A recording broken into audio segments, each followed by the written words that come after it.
Welcome to all. आज हम हमारा नेक्स्ट चैप्टर स्टार्ट कर रहे हैं, चैप्टर सेकंड लीनियर अलजेब्रा का basis and dimensions. Basis and dimension में सबसे पहले हम सीखेंगे लीनियर कॉम्बिनेशन ऑफ वेक्टर। अब लीनियर कॉम्बिनेशन ऑफ वेक्टर में हम क्या बोल रहे हैं, a vector v belongs to pf, एक वेक्टर जो है हमने वेक्टर स्पेस में लिया, is said to be a linear combination of the vector v1 v2 up to vn belonging to b if v can be expressed as this। v को हम कैसे express कर पाए, a v1 plus a v2 up to plus a n v n, where a1 a2 up to a n जो है वो सारे के सारे क्या हैं, स्केलर्स हैं और जो फील्ड में से लिए गए हैं। ठीक है, तो लीनियर कॉम्बिनेशन में हम क्या बोल रहे हैं कि आपने एक वेक्टर लिया, बाकी जो वेक्टर हैं वो भी किसके हैं, v के हैं। इस एक वेक्टर को आपने क्या किया, इन बाकी रिमेनिंग वेक्टर की लीनियर कॉम्बिनेशन में लिख दिया, और जहाँ पे हमने स्केलर्स को ऐड किया और जो स्केलर्स जो हैं वो किस में से लिए गए हैं, फील्ड में से लिए गए हैं। अब जैसे देखिए एग्जांपल इसी पे हमने सेट किए, मान लिया v1 v2 v3 हमने डिफाइन किया, देन द वेक्टर v को भी डिफाइन कर लिया, is a linear combination of the vector v1 v2 and v3। इस v वेक्टर को आपने इन तीनों वेक्टर की लीनियर कॉम्बिनेशन में लिखना है। ठीक है, तो लीनियर कॉम्बिनेशन में लिखेंगे हम कैसे, v इक्वल्स टू, स्केलर हमने यूज़ किए हैं 2 4 एंड 3। ठीक है, तो 2 into this tuple plus 4 into second tuple plus third into third tuple. ठीक है, जब इनको हम सोल्व करेंगे तो आपके पास रिजल्ट क्या आएगा, 9 2 एंड 6 ही आएगा। तो आपने इस टाइप से लिखना है। नेक्स्ट है, zero vector is always a linear combination of any finite number of vectors v1 v2 up to vn। Since zero को हम क्या कर सकते हैं, इस टाइप से लिख सकते हैं। ठीक है, तो जीरो वेक्टर जो होगा वो फाइनाइट नंबर ऑफ एलिमेंट्स की लीनियर कॉम्बिनेशन में रिप्रेजेंट किया जा सकता है। ठीक है, नेक्स्ट हमारे पास इंपॉर्टेंट है linear dependence and independent of vectors. Important topic है ये हमारा, इसी पे बेस्ड हमारी नेक्स्ट थ्योरम्स चलेंगी। तो लीनियर डिपेंडेंट और इंडिपेंडेंट हमारे पास क्या बनेंगे, देखो, late VF be a vector space. First definition है हमारी, VF जो है वो हमारे पास क्या है, VF जो है वो क्या है, एक वेक्टर स्पेस है। A set of vectors v1 v2 up to vn belongs to v is set to be linearly dependent over f। Linearly dependent का मतलब क्या है कि हमने एक सेट लिया वेक्टर्स का, उसे हम लीनियरली डिपेंडेंट कब बोलेंगे, इफ़ देयर एग्जिस्ट स्केलर्स, अगर हम स्केलर्स एग्जिस्ट करें a1 a2 a3 up to an belongings to f, not all zero. जो स्केलर्स हम यूज़ कर रहे हैं वो क्या हो, नॉट ऑल ज़ीरो हों। ठीक है, तो हमने इसकी लीनियर कॉम्बिनेशन डिफाइन कर ली, a1 v1 a2 v2 up to an vn। ठीक है, अगर सारे के सारे scalars not equals to zero हैं, ठीक है, तब उस सेट को हम कैसे बोलेंगे, लीनियरली डिपेंडेंट। अगर सेकंड कंडीशन क्या है इसकी, सेकंड थ्योरम क्या है, let VF be a vector space, a set of vectors v1 v2 up to vn belongings to v is set to be linearly independent. Independent कब बोलेंगे, अगर आप जो स्केलर्स यूज़ कर रहे हो यहाँ पे लीनियर कॉम्बिनेशन में वो सारे के सारे क्या बन जाए, ज़ीरो बन जाए, तो उसमें हम बोलते हैं लीनियरली इंडिपेंडेंट का केस। डिपेंडेंट में क्या आएंगे, जो स्केलर्स यूज़ कर रहे हैं वो नॉट ऑल ज़ीरो आएंगे, और इंडिपेंडेंट में क्या आएंगे, सारे के सारे ज़ीरो आएंगे। ठीक है, तो डिपेंडेंट प्रूव करने के लिए हमें क्या प्रूव करना पड़ेगा कि स्केलर्स जो है वो कैसे रहेंगे, not equals to zero, not all zero. ठीक है, कोई भी नॉन ज़ीरो हो सकता है। और इंडिपेंडेंट में हमारे पास क्या आ जाएंगे, सारे के सारे स्केलर्स जो हैं वो क्या आ जाएंगे, ज़ीरो। ठीक है, फिर नेक्स्ट हमारे पास इसके ऊपर ही बेस्ड लीनियरली डिपेंडेंट और इंडिपेंडेंट के ऊपर थ्योरम है।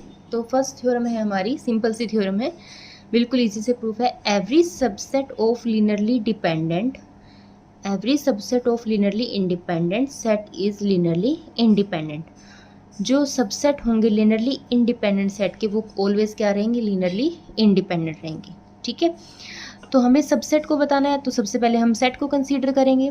हमने एक सेट डिफाइन किया S1 जिसमें हमने 1 से लेके n तक एलिमेंट्स लिए हैं, be a linearly independent set of vectors. इस सेट को हमने कैसा बोला, लीनियरली इंडिपेंडेंट।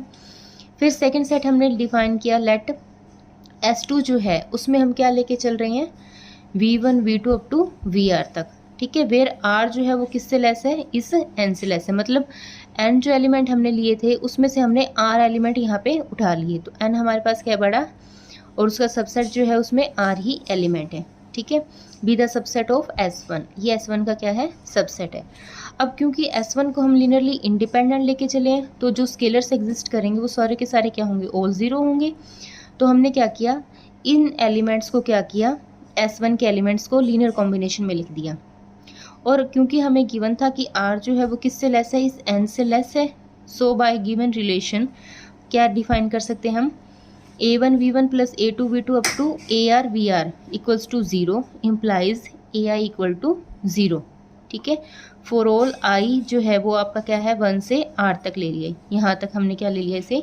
जब N तक ही 0 आ रहा है तो ऑब्वियस सी बात है इससे पहले वाले जितने भी एलिमेंट होंगे वो भी क्या आएंगे, सारे के सारे कोफिशिएंट्स 0 आएंगे, तो S2 भी क्या बन जाएगा, लीनियरली इंडिपेंडेंट।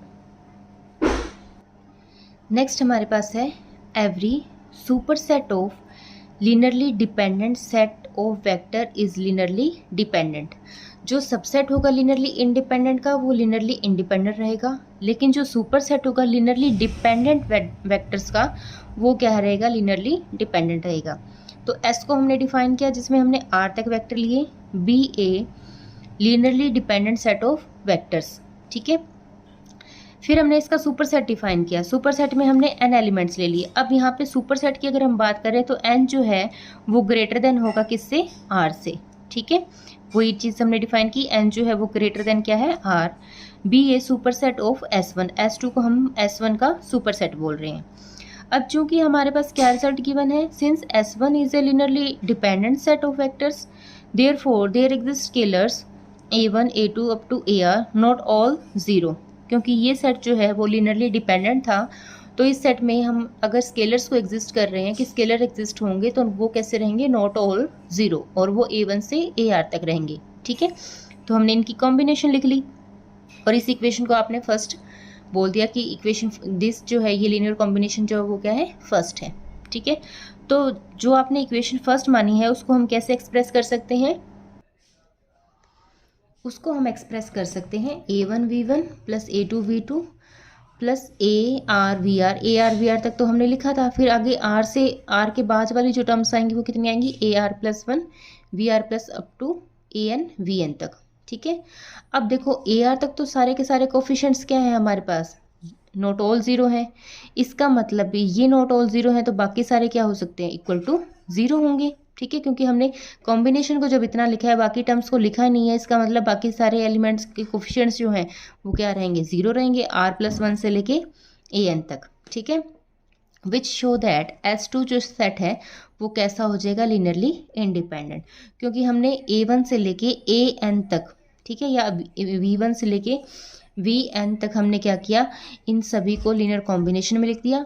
A1 से लेके AR तक तो कोफिशिएंट हमारे पास कैसे आ रहे थे, सारे के सारे नॉट ऑल 0 थे, लेकिन बाकी को हमने क्या बोल दिया, 0। इसका मतलब ये वाले कोफिशिएंट्स भी कैसे रह जाएंगे, नॉट इक्वल टू 0 रह जाएंगे। तो S2 भी कैसा प्रूव हो गया, लीनियरली डिपेंडेंट का।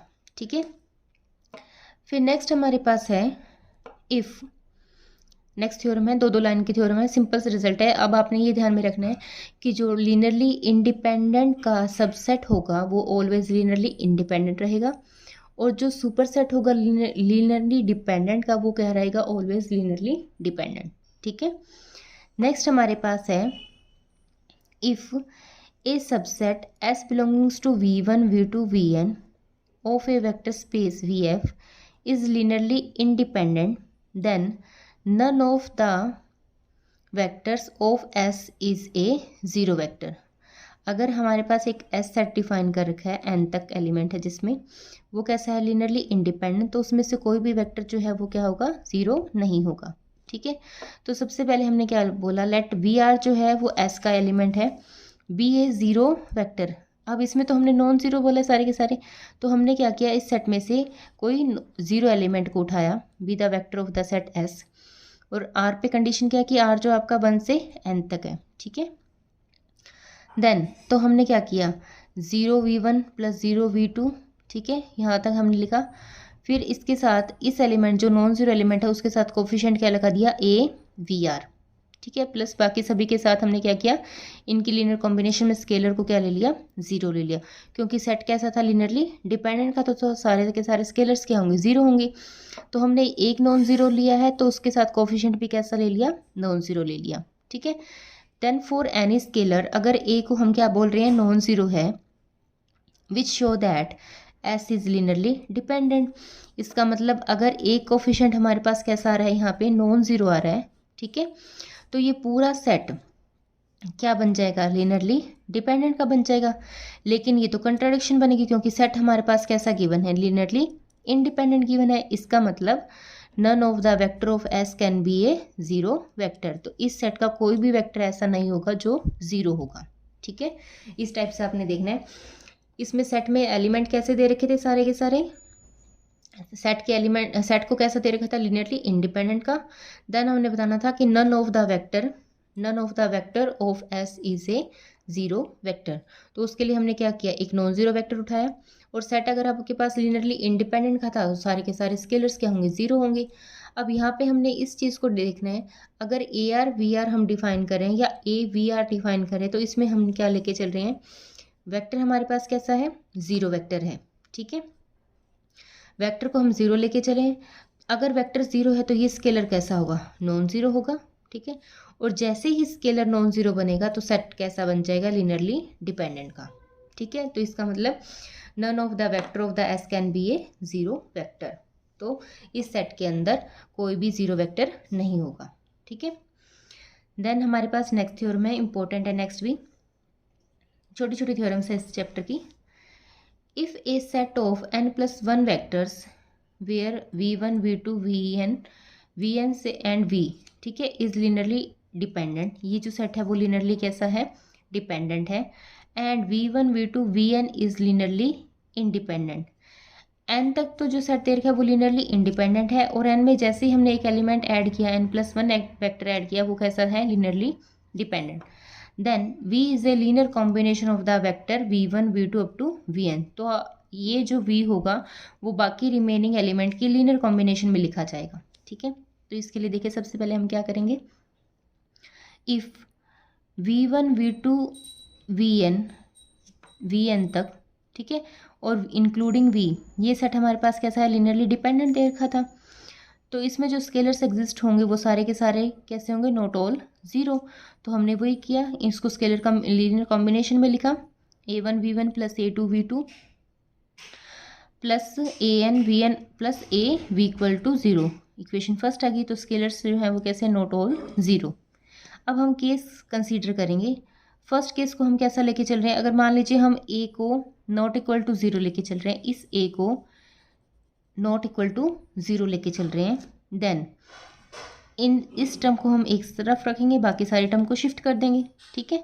बाकी सारी टर्म को हमने शिफ्ट किया और a से डिवाइड कर दिया, तो v1 का कोफिशिएंट कुछ ऐसा बनेगा, v2 का ये और vn का ये कोफिशिएंट बन जाएगा, ठीक है।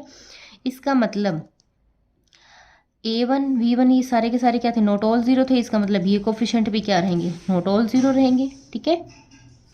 अगर सारे के सारे स्केलर जो है नॉट ऑल ज़ीरो है, तो उस v वेक्टर को आपने रिमेनिंग एलिमेंट की लीनियर कॉम्बिनेशन में लिख दिया। ये तो केस फर्स्ट था जिसमें हमने a को नॉन ज़ीरो लिया। अगर केस सेकंड में हम a को ज़ीरो ले लें, ठीक है, तो a को ज़ीरो ले लेंगे, देन इक्वेशन फर्स्ट जो आपकी थी उसमें लास्ट वाली टर्म खत्म हो जाएगी, सिर्फ इतने ही पार्ट बचेंगे, ठीक है।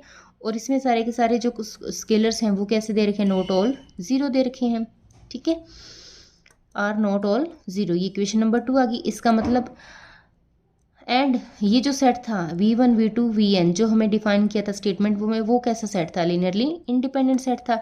तो उसमें क्या होने चाहिए थे, लिनियरली इंडिपेंडेंट के केस में तो सारे के सारे कोफिशिएंट्स जो हैं वो ज़ीरो होने चाहिए। इसका मतलब यहाँ से हम क्या बोल रहे हैं कि वो नॉट इक्वल टू ज़ीरो है, और लिनियरली इंडिपेंडेंट होने के लिए स्केलर कैसे होने चाहिए थे, सारे के सारे ज़ीरो। तो ये तो कंट्राडिक्शन आ गई। इसका मतलब a जो है वो हमारे पास कैसा है, नॉट इक्वल्स टू ज़ीरो।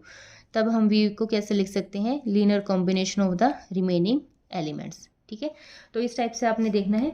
बीच में एक दो स्टेटमेंट और है, बिल्कुल छोटी छोटी थ्योरम है, जैसे a set which contains the null vector zero is linearly dependent. एक ऐसा सेट जो नल वेक्टर को कंटेन करता है, ज़ीरो वेक्टर को, वो कैसा होगा, लीनियरली डिपेंडेंट। इसका प्रूफ आप बुक में से देख लेना, सिर्फ 2 लाइन का ही प्रूफ है और कुछ भी नहीं है। इसी टाइप से एक दो थ्योरम्स और हैं इसकी, वो आप देख लेना, सिंपल सी है। जैसे if a vector v is a linear combination of the set of n vectors then the set is linearly independent. तब एक सेट डिफाइन कर रखा है जिसमें एक एडिशन वेक्टर होगा, तो वो सेट कैसा रहेगा, लिनियरली डिपेंडेंट का। ठीक है, तो जो इंपॉर्टेंट थ्योरम थी वो मैंने बता दी थी।